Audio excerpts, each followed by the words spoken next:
Ассалому алейкум дӯстон, хуш омадед ба шабакаи мо. Дар навори имрӯза барои шумо тозатарин ва муҳимтарин хабарҳоро аз ҷаҳони ММО омода кардаем ва боварӣ дорем, ки навор ба шумо писанд меояд. Барои ҳамин наворро то охир тамошо кунед. Мо бошад оғоз мекунем.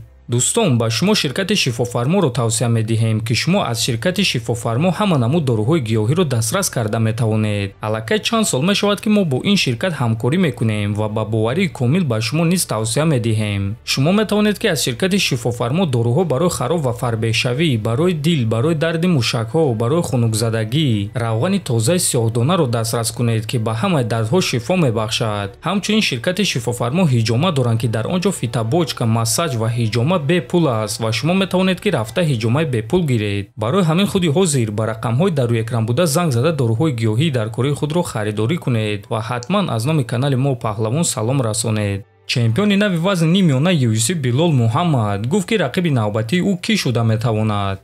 Одамон аллакай гуфта истоданд, ки Шавқат Раҳмонов маро мекушад. Ин аввалин номае буд, ки ба ман хетерҳоям равон карданд. онҳо мегӯянд, ки ту бо Шавқат ягон кор карда наметавонӣ. Шавқат туро мекушад. Медонед, ин суханҳои онҳо ба ман писанд аст, чунки ман Шавқатро низ ба монанди леон шикаст медиҳам. ман мебарам ва ӯро мешиканам ва баъд одамон ҳамин суханҳои худро оиди дигар ҷанговар мегӯянд. дар охири карьераи худ ман беҳтарин ҷанговари вазни нимёна дар таърих мешавам. барои ин корро кардан ман бояд, ки ҳамаи довталабонро шикаст диҳам. ман аввалин бохтҳоро дар карьераи онҳо оварданро оғоз мекунам. ман ин корро аллакай бо Шон Бреди карда будам ва акнун навбати Шавқат Раҳмонов омад, гуфтааст Муҳаммад. ва дӯстон, чӣ гуна ки фаҳмида мешавад, рақиби навбати Билол Муҳаммад Шавқат Раҳмонов шуда метавонад. ана Ислам Махачев, ки дар ду вазн чемпион шудан мехост, оиди муҳориба бо Билол Муҳаммад чунин суханҳо гуфт. акнун Билол Муҳаммад чемпион аст ва ин шахс нақшаҳои маро барои дар ду вазн чемпион шудан барбод дод. аммо ман дар ҳақиқат барои ӯ шодам. ӯ ин чизро арзанда аст. акнун Билол бо Шавқат Раҳмонов меҷангад ва ин муҳорибаи хуб мешавад. аз ҳамин сабаб Билол дар вазни худ корҳои худро дорад. аммо бошам дар вазни худам кор дорам. ман муҳорибаи Билол ва Леонро тамошо кардам.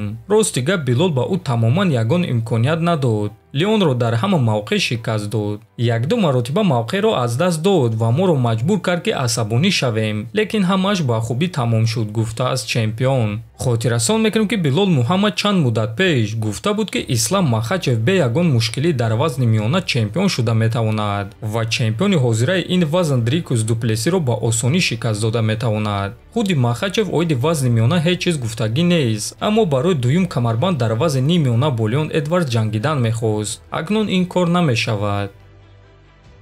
дӯстон, хабари беҳтарин барои шумо, махсусан барои мухлисони тоҷик ва мухлисони Самандар Муродов. инак дӯстон, ҷанговари ҷавон ва бебохти тоҷик Самандар Муродов визаи деринтизори амрикои худро гирифт. ин чизро чанд соат пеш худи ҷанговар дар саҳифаи инстаграми худ хабар дод. ӯ ана ҳамин акси визаи худро гузошта алҳамдулилло навишт. ва дӯстон, мо Самандар даста ва ҳамаи мухлисони тоҷикро табрик мегӯем. ва ҳамчунин дӯстон, дастаи Самандар хабар доданд, ки ба наздикӣ мо шуморо хабарҳои хеле хуб оиди Самандар ва карьераи ӯ интизор аст. барои ҳамин ин хабарро бесаброна интизор мешавем ва баромадҳои ин ҷанговари ҷавон ва бо истеъдоди тоҷикро дар UFC интизор хоҳем шуд. бояд гуфт, ки нигоҳ нокарда бо ин сину соли ҷавон, Самандар дар чанд ташкилотҳои калон баромад кардааст ва ӯ дар ташкилоти Eagle FC ҳатто чемпион шуда буд. ва акнун ӯ имконият пайдо кард, ки истеъдоди худро дар ташкилоти UFC нишон диҳад ва мо албатта, ки ба ӯ барор хоҳонем. дар ҳамин ҷо дӯстон, навори мо ба анҷом мерасад. фикру ақидаҳотонро нависед, ҳатман дар канали мо обуна шавед.